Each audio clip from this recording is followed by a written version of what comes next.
Toyota has just ended General Motors' reign at the top of the US sales charts for the last 90 years.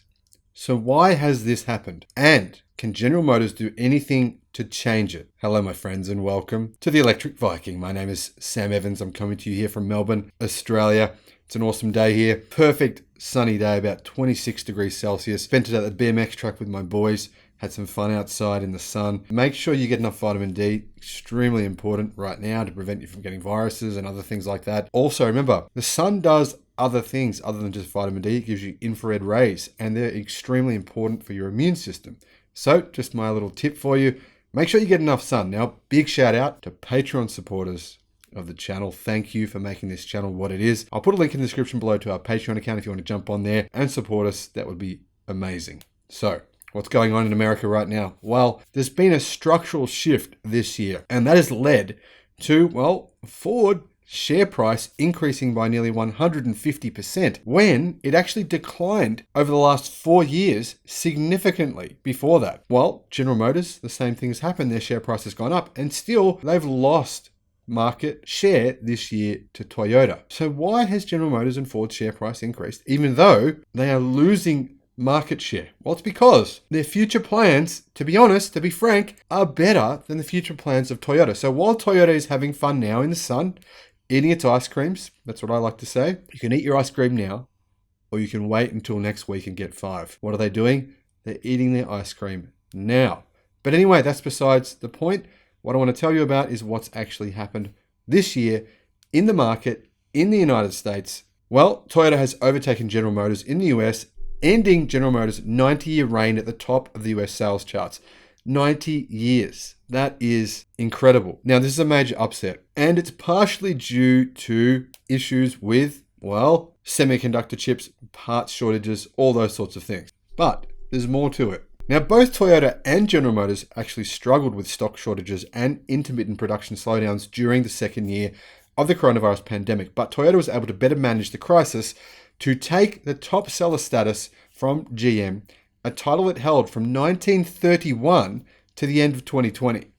According to US sales figures released by both brands, Toyota sold 2.33 million vehicles in 2021 compared to General Motors' tally of 2.218 million. This represents the margin of 114,000 or 4.8%.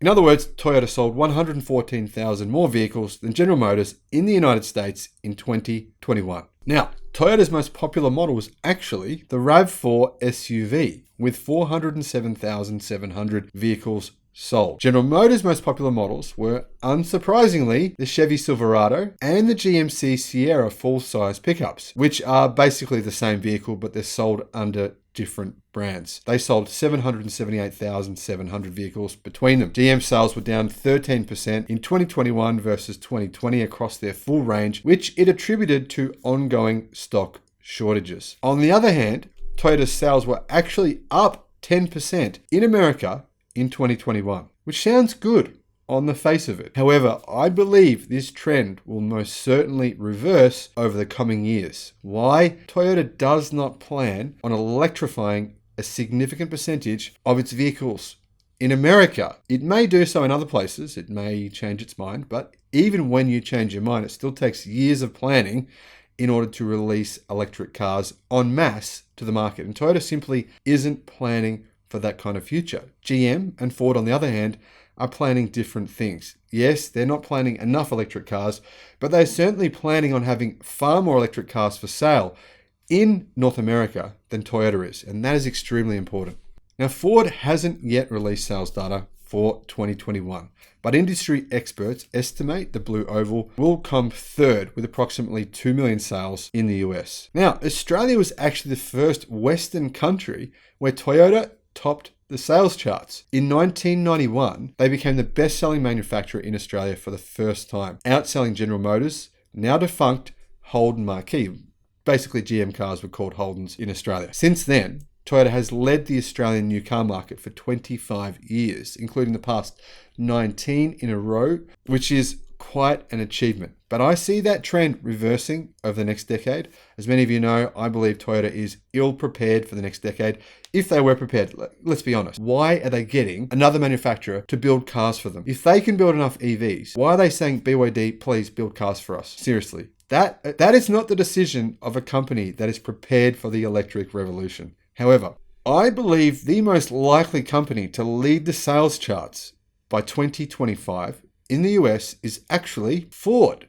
Why Ford? Well, I think they're going to make more electric cars faster than anyone else. And I believe that consumers are more likely to gravitate towards electric cars, meaning they'll have the edge over General Motors and Toyota. But let me know what you think in the comment section below.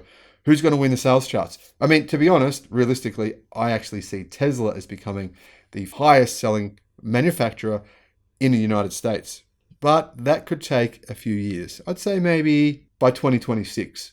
Prediction, there you go. Tesla by 2026 will become the #1 selling vehicle in the US. Shock, horror, crazy? Maybe I am. We'll see what happens. Let me know what you think about my predictions in the comments below.